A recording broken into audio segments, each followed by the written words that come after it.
ब्राह्मण का सपना। एक गांव में स्वभाव करिपन नामक ब्राह्मण रहता था।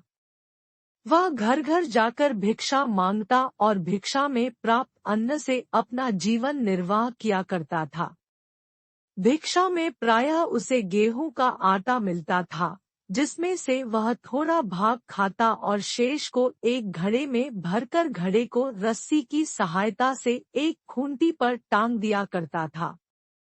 वह खूंटी पर लटके घड़े के नीचे ही अपनी खाट लगाकर सोया करता था। खाट पर लेटे लेटे वह तब तक उस घड़े को देखता रहता था, जब तक उसे नींद नहीं आ जाती थी। एक रात वह सोते सोते सपना देखने लगा।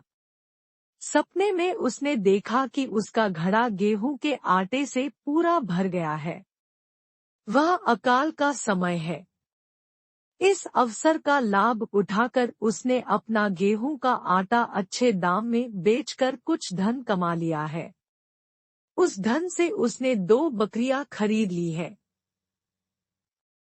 धीरे धीरे बकरियों की संख्या बढ़ने लगी है और उसके पास बकरियों का झुंड हो गया है। बकरियों को बेचकर उसने 2 गाय खरीद ली है और गाय का दूध बेचने लगा है। दूध बेचकर हुए लाभ से उसने कुछ भैंस खरीद ली है, फिर कुछ घोड़े। उसने घोड़ों का व्यवसाय प्रारंभ कर लिया है, जो दिन दूनी रात चौगुनी तरक्की कर रहा है। उसके पास धन धान्य की उसे कोई कमी नहीं रह गई है। वह एक आलीशान कोठी का मालिक है और गांव का एक धनवान सेठ बन गया है। गांव के लोग उसका बहुत सम्मान करते हैं और हर कोई उससे अपनी रूपवती कन्या का विवाह करने आतुर है। एक रूपवती ब्राह्मण कन्या देखकर उसने विवाह कर लिया है और सुखी जीवन व्यतीत कर रहा है। विवाह उपरांत उसे पुत्ररत्न की प्राप्ति हुई है, जिसका नाम उसने सोमशर्मा रखा है। सोमशर्मा एक चंचल बालक है। उसकी बाल सुलभ क्रीड़ाएं देखते बनती हैं। एक दिन वह घुड़साल की दीवार पर बैठा अपने पुत्र सोमशर्मा की बाल क्रीड़ा देख रहा है। तभी सोमशर्मा अपनी माँ की गोद से उतरकर उसकी ओर आने लगा है। यह देख वह क्रोध में आ गया है और अपने पत्नी पर चिल्ला रहा है, अपने बच्चे को संभाल। किंतु घरेलू कार्य में व्यस्त होने के कारण उसकी पत्नी उसकी बातों पर ध्यान नहीं दे रही है। यह देख क्रोधवश वह उसे पैर से मार रहा है। सपने में ही ब्राह्मण अपना पैर चलाने लगा। जो ही उसने अपना पैर ऊपर उठाया, वह खूंटी में बंधे घड़े को जाकर लगा और घड़ा फूट गया। घड़ा चकनाचूर हो गया और गेहूं का आटा जमीन में बिखर गया। ब्राह्मण ने सपने में जो हवाई किले बनाए थे, वो भी टूटकर बिखर गए। सीख: शेखचिल्ली के समान हवाई किले मत बनाओ। अपनी क्षमता पहचानो। एक गांव में एक आलसी आदमी रहता था। वह कुछ कामधाम नहीं करता था। बस दिन भर निठल्ला बैठकर सोचता रहता था कि किसी तरह कुछ खाने को मिल जाए। एक दिन वह यूं ही घूमते घूमते आम के एक बाग में पहुंच गया। वहां रसीले आमों से लदे कई पेड़ थे। रसीले आम देख उसके मुंह में पानी आ गया और आम तोड़ने वह एक पेड़ पर चढ़ गया। लेकिन जैसे ही वह पेड़ पर चढ़ा, बाग का मालिक वहां आ पहुंचा। बाग के मालिक को देख आलसी आदमी डर गया और जैसे तैसे पेड़ से उतरकर वहां से भाग खड़ा हुआ। भागते भागते वह गांव के बाहर स्थित जंगल में जा पहुंचा। वह बुरी तरह से थक गया था, इसलिए एक पेड़ के नीचे बैठकर सुस्ताने लगा। तभी उसकी नजर एक लोमड़ी फॉक्स पर पड़ी।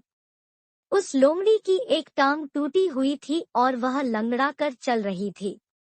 लोमड़ी को देख आलसी आदमी सोचने लगा कि ऐसी हालत में भी इस जंगली जानवरों से भरे जंगल में ये लोमड़ी बच कैसे गई?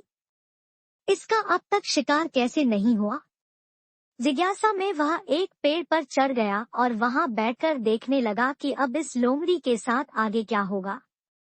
कुछ ही पल बीते थे कि पूरा जंगल शेर लायन की भयंकर दहाड़ से गूंज उठा, जिसे सुनकर सारे जानवर डरकर भागने लगे। लेकिन लोमड़ी अपनी टूटी टांग के साथ भाग नहीं सकती थी। वह वहीं खड़ी रही। शेर लोमड़ी के पास आने लगा। आलसी आदमी ने सोचा कि अब शेर लोमड़ी को मारकर खा जाएगा, लेकिन आगे जो हुआ वह कुछ अजीब था। शेर लोमड़ी के पास पहुंचकर खड़ा हो गया। उसके मुंह में मांस का एक टुकड़ा था, जिसे उसने लोमड़ी के सामने गिरा दिया। लोमड़ी इत्मीनान से मांस के उस टुकड़े को खाने लगी। थोड़ी देर बाद शेर वहां से चला गया। यह घटना देख आलसी आदमी सोचने लगा कि भगवान सच में सर्वे सर्वा है। उसने धरती के समस्त प्राणियों के लिए, चाहे वह जानवर हो या इंसान, खाने पीने का प्रबंध कर रखा है। वह अपने घर लौट आया।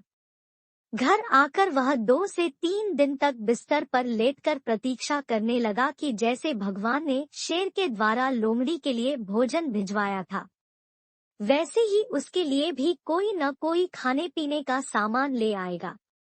लेकिन ऐसा कुछ नहीं हुआ। भूख से उसकी हालात खराब होने लगी। आखिरकार उसे घर से बाहर निकलना ही पड़ा। घर के बाहर उसे एक पेड़ के नीचे बैठे हुए बाबा दिखाई पड़े। वह उनके पास गया और जंगल का सारा वृतांत सुनाते हुए बोला, बाबा जी, भगवान मेरे साथ ऐसा क्यों कर रहे हैं? उनके पास जानवरों के लिए भोजन का प्रबंध है, लेकिन इंसानों के लिए नहीं। बाबा जी ने उत्तर दिया, बेटा, ऐसी बात नहीं है। भगवान के पास सारे प्रबंध है, दूसरों की तरह तुम्हारे लिए भी, लेकिन बात यह है कि वे तुम्हें लोमड़ी नहीं, शेर बनाना चाहते हैं। सीख, हम सबके भीतर क्षमताओं का असीम भंडार है। बस अपनी अज्ञानतावश हम उन्हें पहचान नहीं पाते और स्वयं को कमतर समझकर दूसरों की सहायता की प्रतीक्षा करते रहते हैं। स्वयं की क्षमता पहचानिए, दूसरों की सहायता की प्रतीक्षा मत करिए। इतने सक्षम बनिए कि आप दूसरों की सहायता कर सकें।